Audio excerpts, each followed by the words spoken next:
Hey there, Horilla community. First things first, I owe you all a big apology.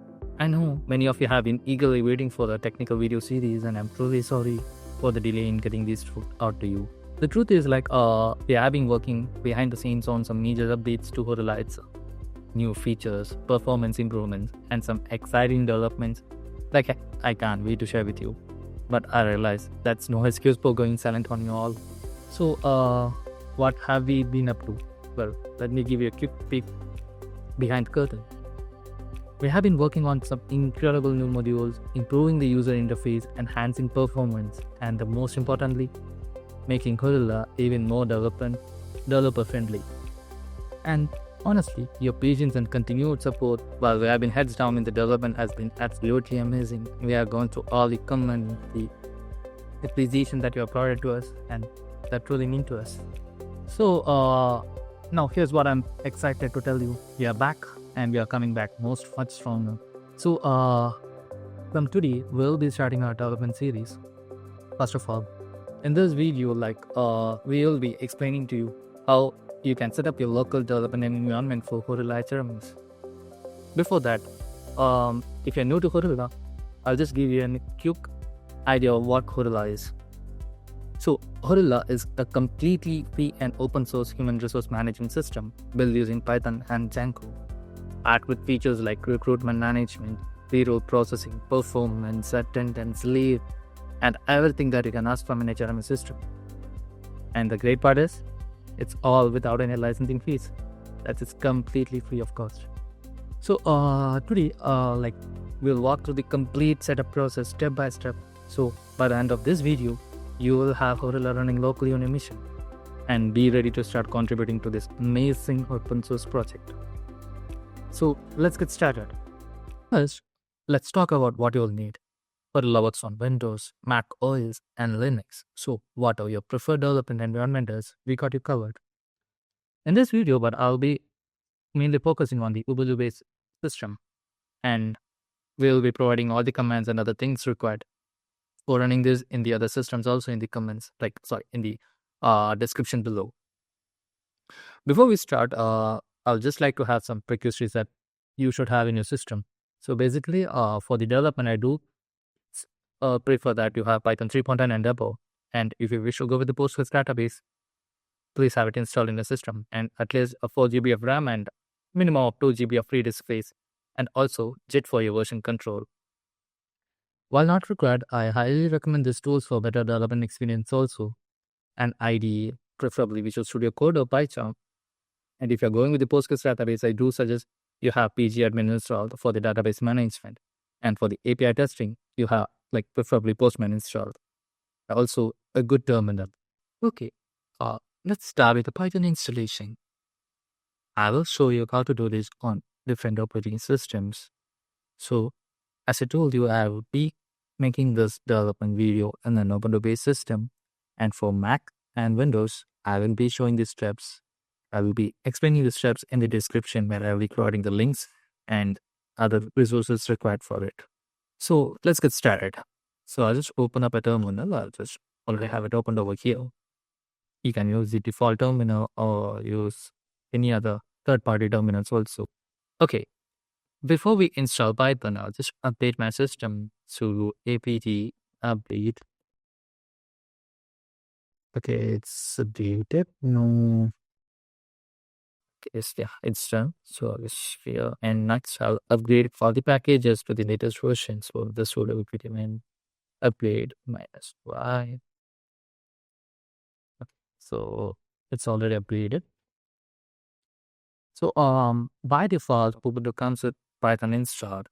And let's say if you wish to change the version, or you can make use of the default one. So I'll just let's see if you want to change to new Python latest version like 3.13 or 3.12, you can just make use of sudo apt install Python 3.10. So it's sort of around 12 for Python 3.12. Next, we'll install the virtual environment. That is Python 3.12-renv. And also we'll install Pit for the installation of Pit packages. For that, it's Python 3 -i. means pip and Python like. So as you can see, it's already installed on my system. So I'll just confirm the installation by typing Python 3. As you can see, the terminal is off, one for Python. So it's already installed. And check with pip or the check and pip version. Pip is also installed. Okay, and as I told you, for Windows and Mac, I'll just be providing the installation in the description. Okay, next we'll create a new directory for the development environment. So just create sudo mkdir, sorry, development. Sorry. So I created a new directory. I'll just change the directory to this new directory over here. CD development. Okay. So next we will clone our GitHub repo over here. So if you haven't seen our GitHub repo, you can just visit github.com Horilla open source / Horilla. So this is our GitHub repository for Horilla. So now we'll clone this repo into a local environment, like local system. So for that, I'll just copy the directory over here. You can just type in. So before that, forgot to mention, you should have git installed on your system. So install git, you can type in sudo add install git. So this command will have git installed on your system. So once git is installed, we'll just clone our directory. So repo over here. So git clone the URL of our repository. So git clone https github.com / Horilla open source / Horilla and enter.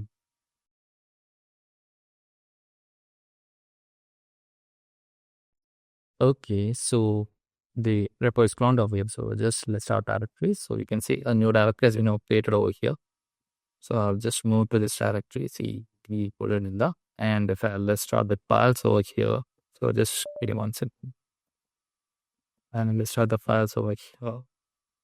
You can see the complete structure of Horilla over here. So here you can see this Horilla directory. This contains all the like related settings files and others related to Horilla. And this accessibility, asset, attendance, biometric, and all those extra modules is like all our various apps that we have.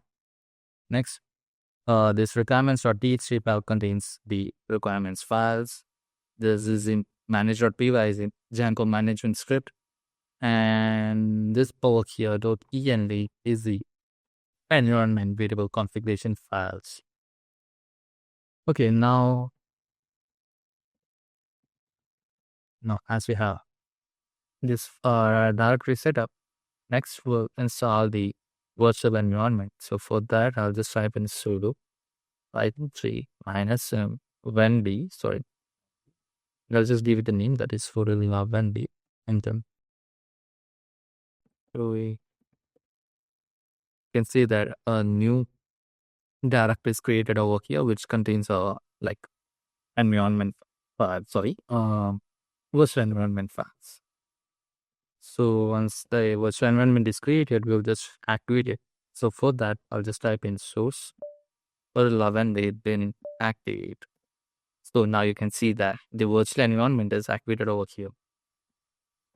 So once the virtual environment is activated, we will now install the requirements, like the required Python packages for running Horilla. Before that, I'll add a permission for the current user for this directory. So for that, I'll just type sudo cho. The current user adds and login is Horilla. And the directory to which I'm adding this permission is this current directory. So just adding dot and enter. So now this user has complete permission of this directory. So once that's done, we'll install the required packages. So for that, you type in pip3 install -r requirements.txt. So this will take some time. Let me just wait for that.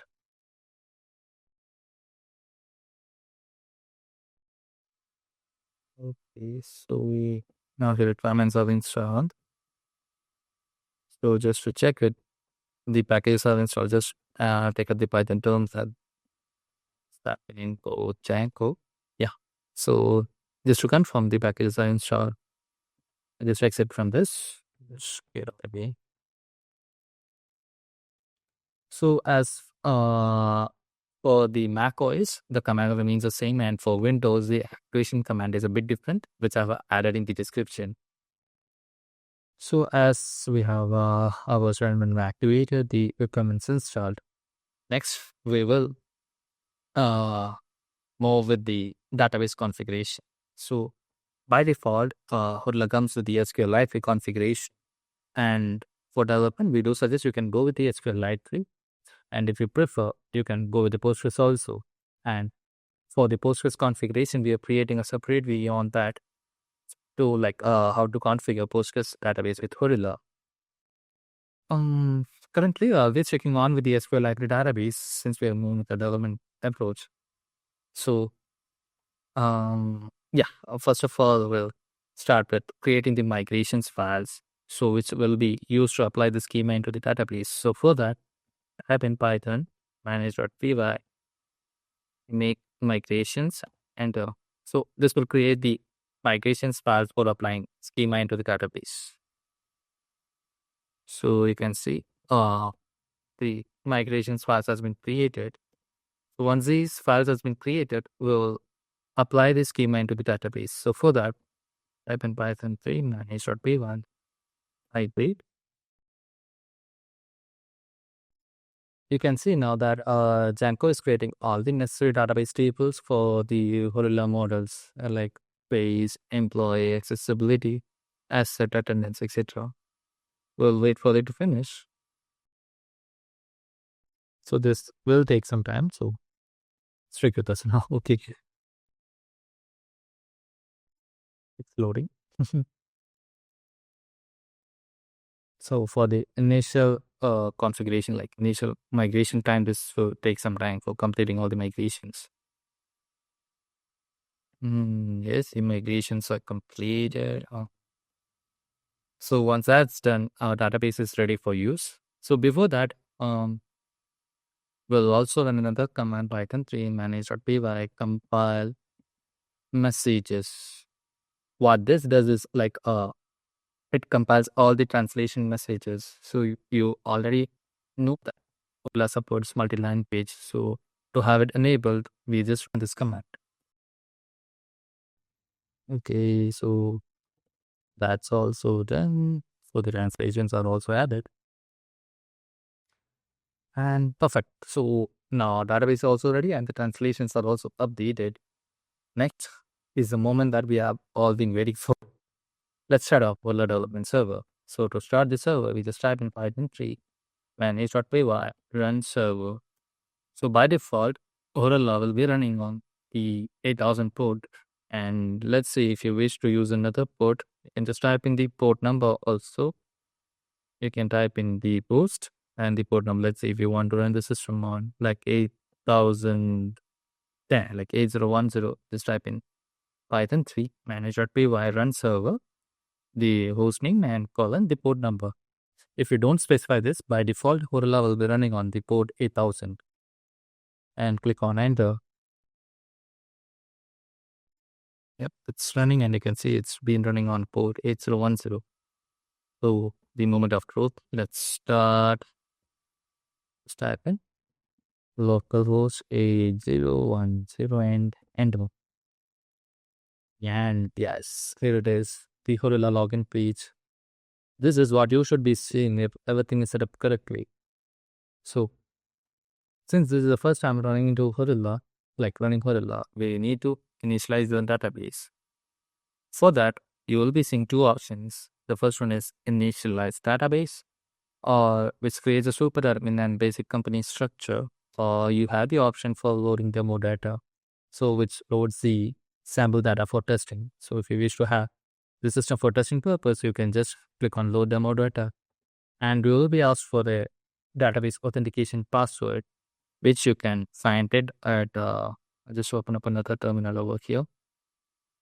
So since we haven't configured our environment variables, I will just show you where you can find the database initialization password. For that, you just type in Horilla settings. So this file contains the extra settings configurations that we need for running Horilla. So here you can see we have the default init password is this one. So just copy that. Sorry. So Shift C exit. So I copy that and come over here and I'll paste this. And you click on authenticate and the demo data for testing will be loaded. But in our case, I'll just start with the database initialization method. So I'll just click on initialize database, type into authentication password over here, authenticate. Now we are into the sign up page where I'll add the first name, item Louis. I'll just add the email address, phone number, badge ID, username is Horilla admin, password. I'll just add password as admin. You can add your own details over here. So sign up. So once the user has been created, next we'll create the company. So just have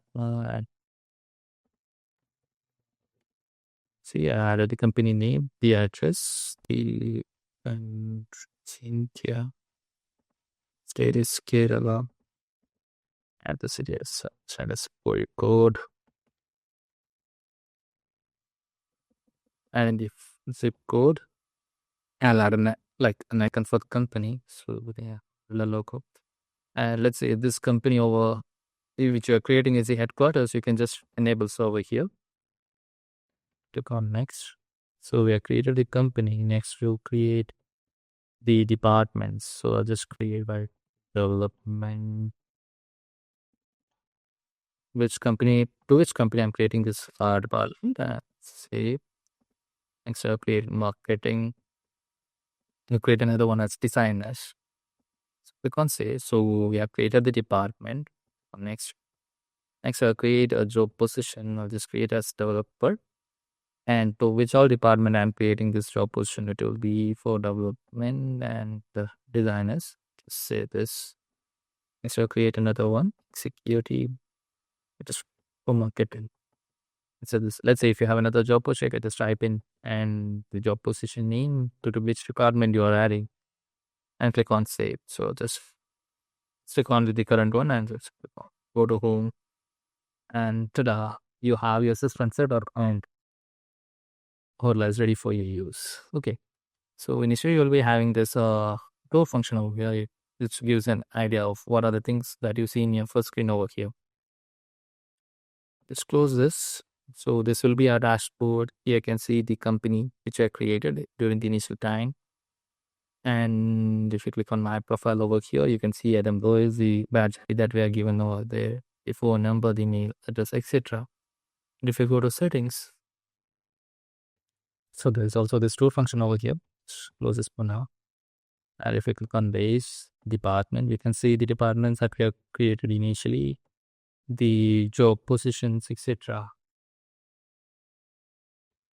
Yep, that's all about the setup for Horilla for your local environment. In case if you encountered any issues while following this step, you can check with the issues inside our setup. Or else if we can directly post a new issue, or you can start a new discussion, and also you can just add your comments, add your issues in the comment section below. We will be acknowledging it as soon as possible. So now you have seen how we have set up Horilla. We'll wrap up this video by discussing what we have learned till now. So this with the system. So first of all, we have installed Python in our system. Next, we have cloned the repository from GitHub into our local system. Once that's been cloned, we have created a new Python virtual environment. Once the Python environment is being created, we have activated it. We have installed the required files. After the required files are being installed, we have created the migrations file using the make migrations command. Once the migrations has been created, we have applied that migrations into our database using the migrate command. Once the database has been ready, we have compiled the messages for translations And once that's done, we were able to successfully run the system.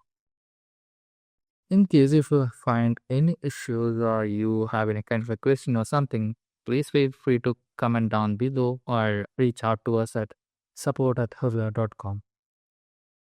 And in our next videos, we will be covering how you can configure the environment variables, how you can configure the Postgres database, and the much awaited how to customize Horilla, how you can add a new app to Horilla, how you can customize the existing systems, and much more. If this video helped you get started with Horilla development, please give it a thumbs up and subscribe for more technical content. Drop a comment below showing how you have been able to set up your Horilla systems. Friends allow seeing our community grow. Thanks for watching and happy coding. See you in the next video. Until next time, keep innovating and keep contributing to open source. Thank you.